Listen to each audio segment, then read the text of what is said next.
The wind sounds like screaming. It cuts through the whiteout blizzard, carrying with it something far worse than snow and ice. It carries the weight of time slipping away. In this frozen hell, where visibility extends maybe 3 feet in any direction, a golden blur moves with desperate purpose through the chaos. Blaze. His powerful shoulders push through snow that reaches his chest, his breath coming in sharp bursts that freeze instantly in the mountain air. Behind him, rescuers stumble and curse, their heavy boots sinking deep into the unstable snowpack. But the dog doesn't slow down. He can't. "Show me, Blaze, where?" The voice belongs to Aleiah Torres, and even through the howling storm, you can hear something breaking in it. She's been running search and rescue for 8 years. She's seen bodies pulled from avalanches before, some alive, most not. But this time feels different. This time, it's a child. For a split second, her mind betrays her. She remembers her own brother smitten, lost in the snow when they were kids. He came back laughing. Some don't. That memory has never left her. Blaze suddenly stops. His body goes rigid, ears forward, nose working frantically against the wind. Then, he starts digging. Not methodical searching, but instinct. Raw desperation. Snow sprays like shrapnel. The mountain shifts with a low groan. A slab of ice fractures somewhere above. A reminder that every step, every second could trigger another collapse. And then, through the swirling white, something catches the lights. A small red glove, child-sized. The rescuers freeze. Aleiah's radio crackles with voices shouting coordinates in jargon. But all she can hear is her heartbeat. Every second meant life or death, and this rescue would demand more than survival. When the ground gives way and every second counts, what would you hold on to? Share your answer below, and subscribe for more stories that remind us how fragile and how powerful one choice can be. 30 minutes earlier, the world had been different. Aleiah carefully adjusted Blaze's search harness, checking the GPS and comms in a practiced ritual. Around them, the base camp buzzed with controlled urgency as clipped voices and crunching boots fought against the thrum of the generator and the mountain wind. She reached into her jacket pocket and touched the worn edges of a photograph she'd carried for 6 years. She didn't need to look at it to see her younger brother's face, 10 years old, forever smiling, forever lost. He had vanished into the same mountains during a storm not unlike this one. His body had never been found. "Torres, you ready?" Captain Harold's voice cut through her thoughts. By the book in every way. Regulation haircut, regulation stance, regulation skepticism. He trusted procedures, not instincts, a philosophy that saved lives. But one Aleiah knew had limits. Sometimes the book wasn't enough. "Blaze is always ready," she replied, scratching behind the retriever's ears. At 4 years old, Blaze had already found 12 avalanche victims. 12 people who got to go home because of his nose, his training, his refusal to quit. The team gathered around Harold's map table. Red pins marked Titan's backbone ridge, where 3 hikers had been caught when a snow harness broke loose. 2 adults had been skiing ahead. Their son, 8-year-old Sammy Richardson, was swallowed by the slide. "Survival window is 15 minutes, Harold said, checking his watch. "We're at minute 7. Standard search pattern bottom to top. Medical team stand by." Blaze shifted, hackles rising. as though he already sensed the weight of urgency in every voice. Dogs didn't waste time on fear, they just acted. The radio on Harold's belt flared. Air support to base camp. The weather's deteriorating fast. You've got maybe an hour before visibility zeroes out. Ground teams move now. For a moment, Harold's regulation confidence faltered.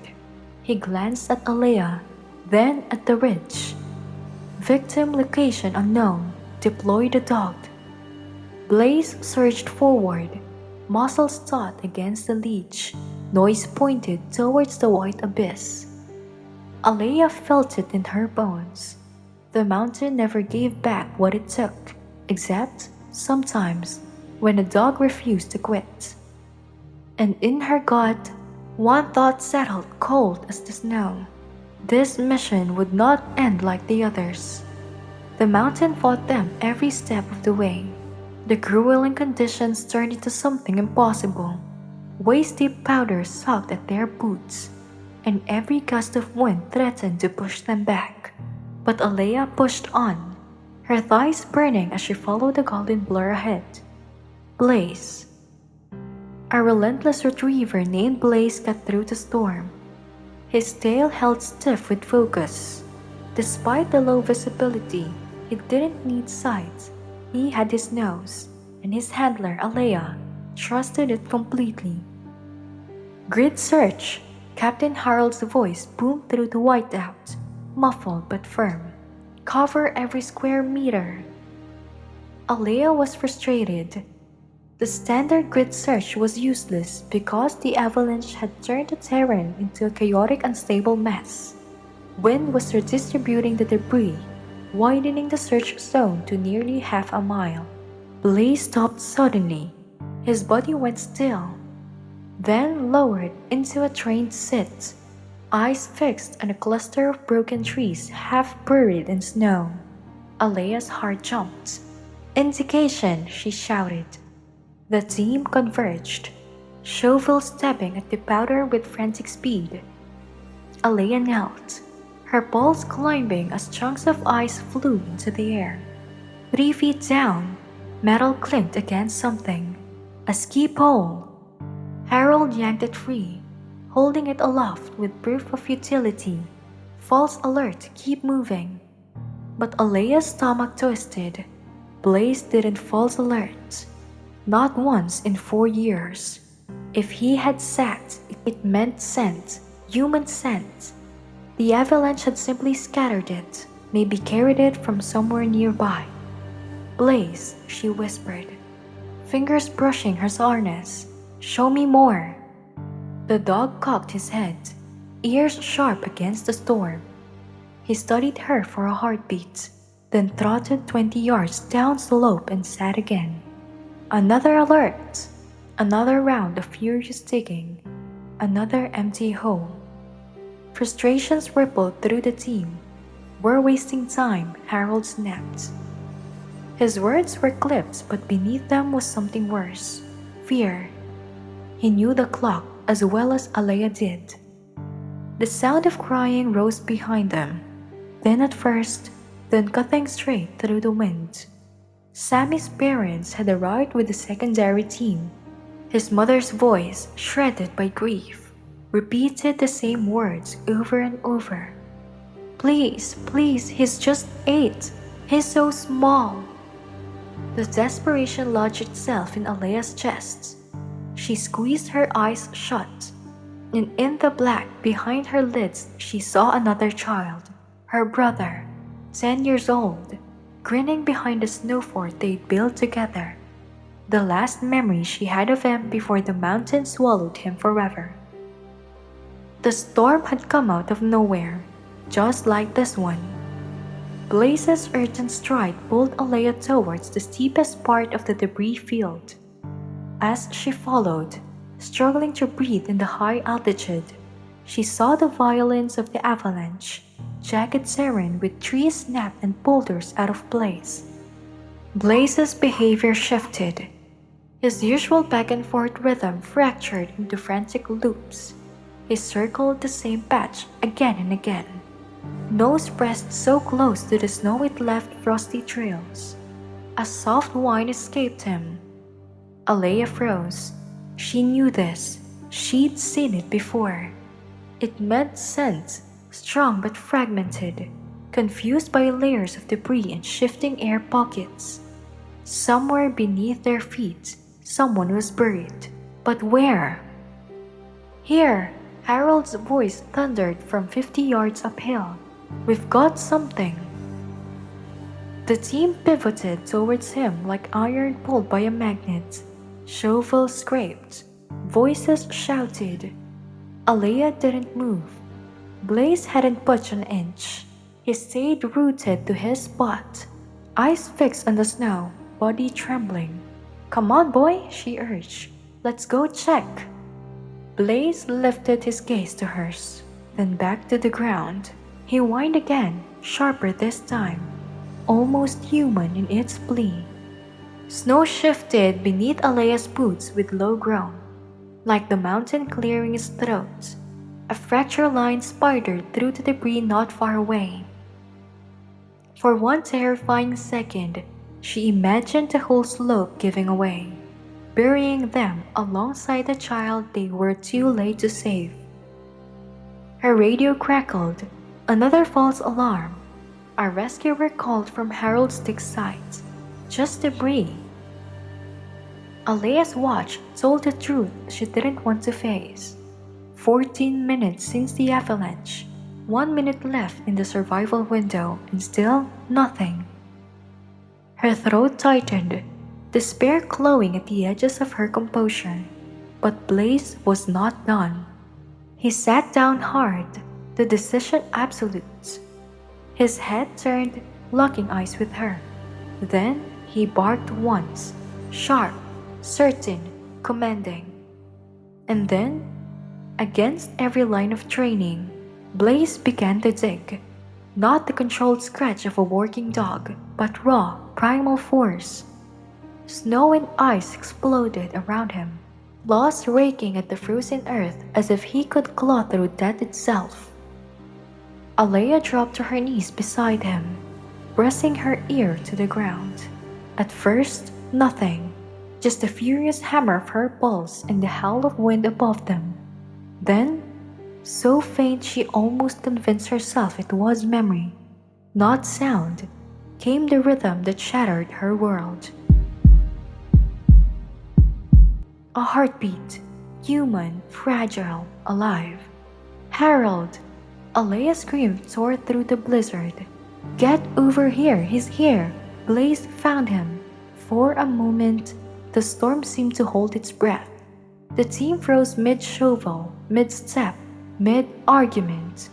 Even the grieving mother sobbed stilled into silence. And in that heartbeat of stillness, Aleiah understood. Finding him wasn't the end. The mountain wasn't finished with them yet.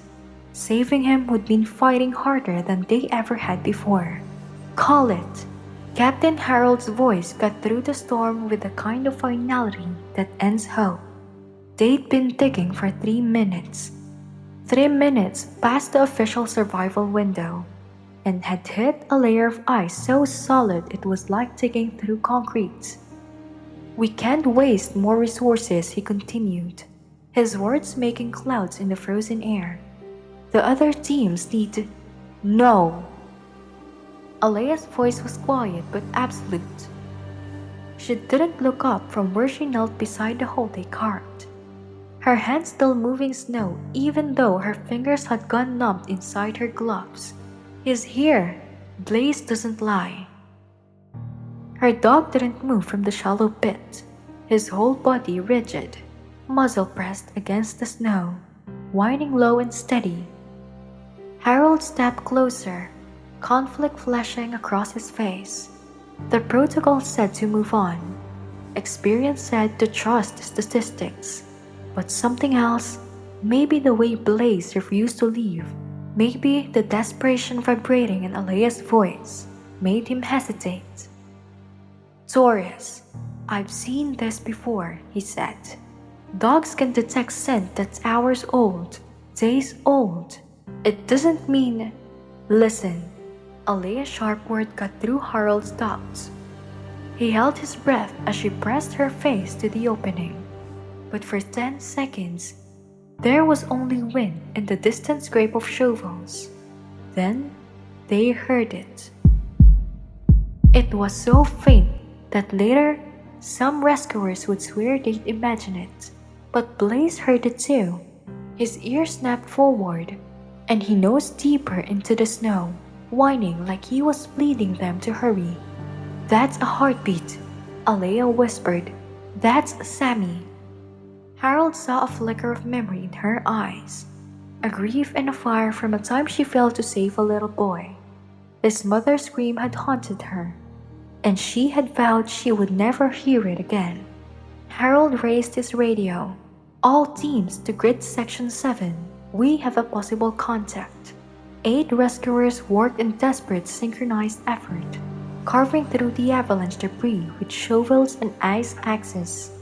Blaze kept his post at the hole's edge, barking softly down to the boy buried beneath the snow.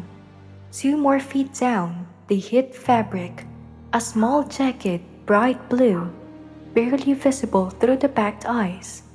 Aleiah's hand shook as she cleared snow from what looked like a shoulder. "Easy," Harold warned.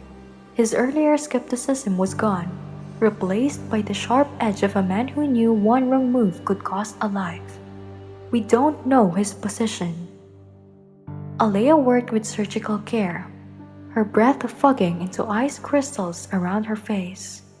When her glove brushed against skin, soft, cold, but skin, her chest constricted. "I've got him," she breathed. More snow came away, revealing a pale forehead, shut eyes, and blue lips. The child's face was turned sideways. By some miracle, a small air pocket had formed near his nose and mouth, melted by his own breath. "Sammy," Aleiah called softly. "Can you hear me?" No response, but when she pressed 2 fingers to his neck, she felt it, weak, irregular, but undeniably alive. "He's got a pulse," she said, and the cheer that erupted from the team nearly drowned out the storm. For a fleeting second, hope burned brighter than fear. Then Blaze lifted his head and barked sharply, not with joy but warning. Aleiah recognized it instantly. She'd heard that bark once before, during an earthquake drill at the training facility. The ground trembled beneath them. A low rumble grew into a roar as loosened snow shifted above. The entire debris field was destabilizing. "Secondary avalanche," Harold shouted. "Everyone out, now!" Rescuers scrambled back, but Aleiah stayed rooted. Sammy was still half buried, his chest and legs trapped in ice. If they abandoned him now, the mountain would swallow him forever. "Go!" she yelled to the others. "I'm getting him out." The rumble swelled, snow cracking like breaking glass across the slope. Aleiah's heart slammed against her ribs. She dug faster than she ever had, gloves shredding, fingers raw, her world narrowed to the boy's fragile body. Blaze stood beside her, low and braced against the coming tide, as though his defiance alone might hold back nature itself. She freed Sammy's torso just as the first wave of snow thundered down. The impact knocked her sideways. Her grip slipped. Sammy's small frame began sliding back into the white abyss. Then Blaze lunged. His teeth clamped gently on the boy's jacket, anchoring him to the surface. He growled against the pull of the snow, refusing to let go. Aleiah clawed forward, her hands lugging around Sammy's arm. Together, woman and dog, they dragged him up to the thin, frozen air as the mountain roared its fury. In that moment, Aleiah knew survival was no longer enough. If they lived through this, she would change the way rescues were done. She would never again let protocol bury hope, and the world would remember And the world would remember the night Blaze proved instinct could defy death itself. The world turned white. She yanked the emergency shelter from her back, wrapping herself, Sammy, and Blaze in it just before the secondary slide of the roaring avalanche consumed them. The mountain battered their shelter with the force of a freight train as snow and ice slammed against it. Aleiah crouched low, her body curled around the boy as the weight of the snow above them grew heavier, sealing them in from all sides. Sammy stirred against her chest. His eyelids fluttered, pupils wide and glassy but alive. "Hey, sweetheart," she whispered, trying to keep her voice steady against the roar. "My name is Aleiah. This is Blaze. We're going to get you out." The boy's lips moved, but only a faint cough escaped. His skin was frighteningly cold, his breath ragged, but his eyes followed her voice. That was enough. That meant he was still fighting. Blaze shivered violently beside her, his golden coat crusted with ice and his paws raw. Despite his exhaustion, he wedged his body between Sammy and the shelter's wall, protecting the child with his warmth. Aleiah stroked the dog's head, her throat tightening. The avalanche roar finally began to fade, moving down the mountain in a slow fading growl. Silence pressed in. For a moment, all Aleiah could hear was the rasp of Sammy's breathing, the pounding of her own pulse, and the steady whine of wind trying to claw its way back inside. Sammy's fingers and toes twitched, a sign of movement, but his breaths were shallow and rattling. Aleiah knew every second counted as she assessed him for oxygen deprivation, hypothermia, and internal trauma. Aleiah triggered the beacon on her radio. "This is Taurus, child located, alive but critical. We're buried under secondary debris. Approximate position northeast of the regional site. Need evacuation immediately." Static. Then Harold's voice broke through, tight with strain. "Copy that. Hello inbound. How's the boy?" She glanced down. Sammy's eyes had slid close again, his chest barely rising. "We're losing him," she said, forcing calm into words that wanted to splinter. Inside the cramped shelter, Aleiah became a medic, clearing Sammy's airway and beginning rescue breaths. Her gloved hands worked rhythmically, performing compressions as she put her training to use for the first time in the field. "Come on, kiddo," she whispered between breaths. "Your mom's up there waiting for you. Don't you dare quit on me." Nothing. His pulse fluttered weakly. And then, the counterforce came, not from the mountain this time, but from inside her.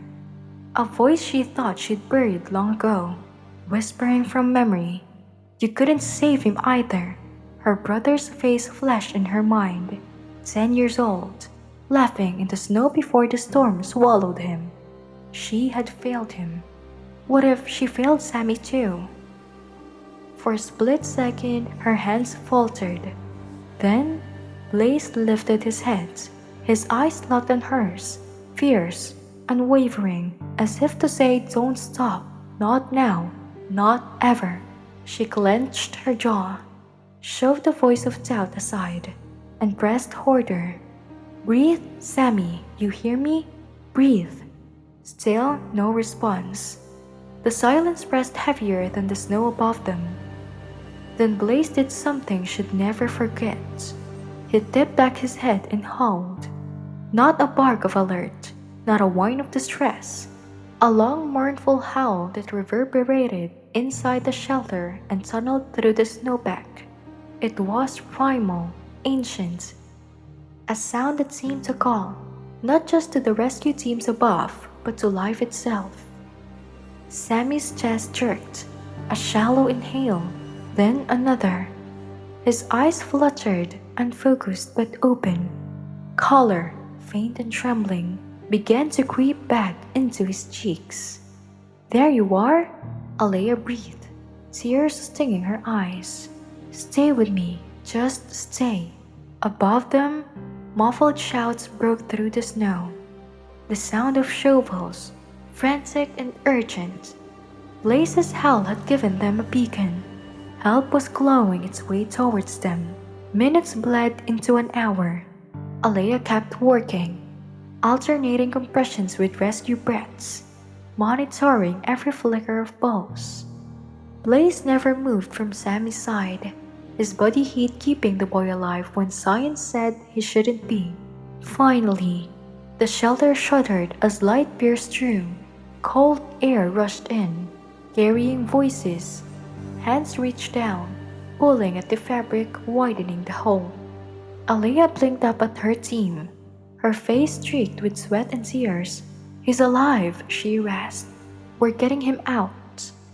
Sammy was lifted carefully onto a stretcher, his fragile body wrapped in thermal blankets. As the team began the long process of extracting them, Aleiah pressed her forehead against Blaze's. You saved him, she whispered. You saved us all.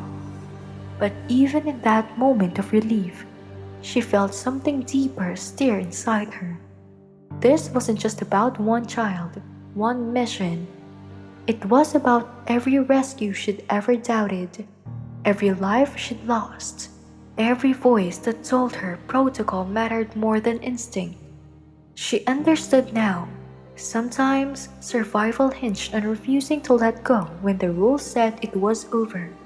She made a silent promise to her brother, to Sammy, to Blaze, and to herself. I will never walk away again, not when there's still a heartbeat to fight for.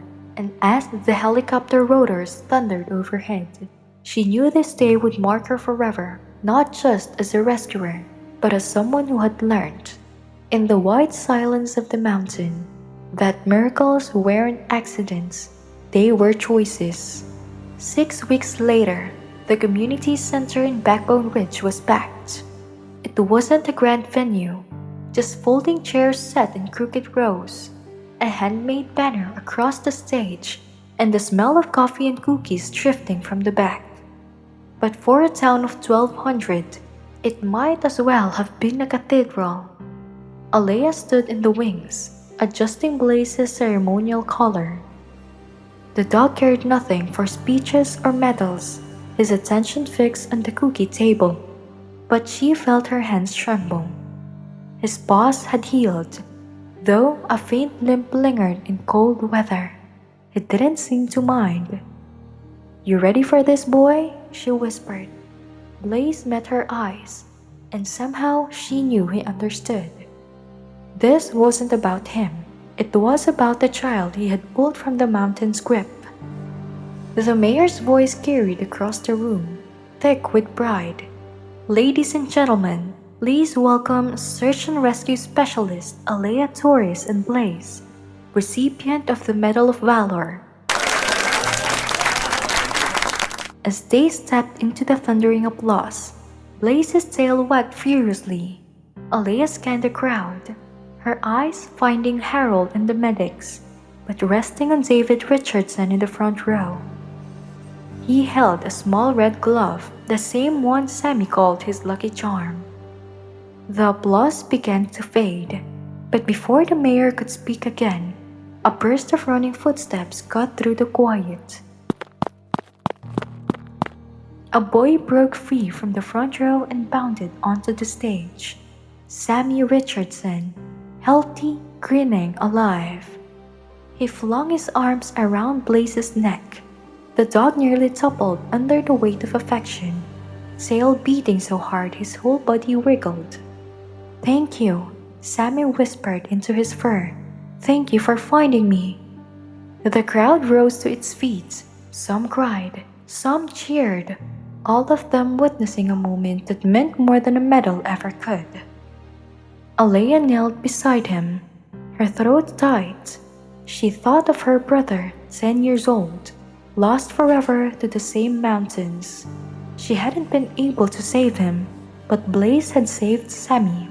Maybe that was how healing came, not by undoing the past, but by ensuring the future was different. The mayor slipped a medal over Blaze's head. The bronze disc dangled crookedly as Blaze licked Sammy's cheek, unconcerned with ceremony. Laughter rippled through the hall. Later, outside beneath the evening sky, Aleiah stood with Blaze as he devoured a stream of treats from well-wishers. David Richardson approached, still holding the red glove. "You gave us our son back," he said simply. Aleiah shook her head. "Blaze did that. I only followed." "No," David said, voice steady. "You chose to believe in him when others wanted to stop. That choice is why my boy is running tonight." Aleiah had no answer. She looked at Sammy, chasing other children across the lawn, his laughter carrying into the mountain air. The same mountains that had taken her brother, the same peaks that had nearly claimed another child. Maybe her brother's loss had led her here, had fueled the resolve never to quit searching, never to give up hope. Maybe everything had pointed to the moment Blaze sat in the snow and refused to move until someone listened. She looked down at her partner. His medal hung crooked, his muzzle dusted with cookie crumbs, his eyes bright and content. "It wasn't luck," she whispered, more to herself than anyone else. "It was loyalty, refusal to quit, heart." Blaze leaned against her leg, and for the first time in years, Aleiah felt peace. Behind them, Sammy's laughter echoed against the mountains. A sound of life returned, proof that sometimes, against all odds, the world gives back what it almost took away. Everyday heroes are all around us.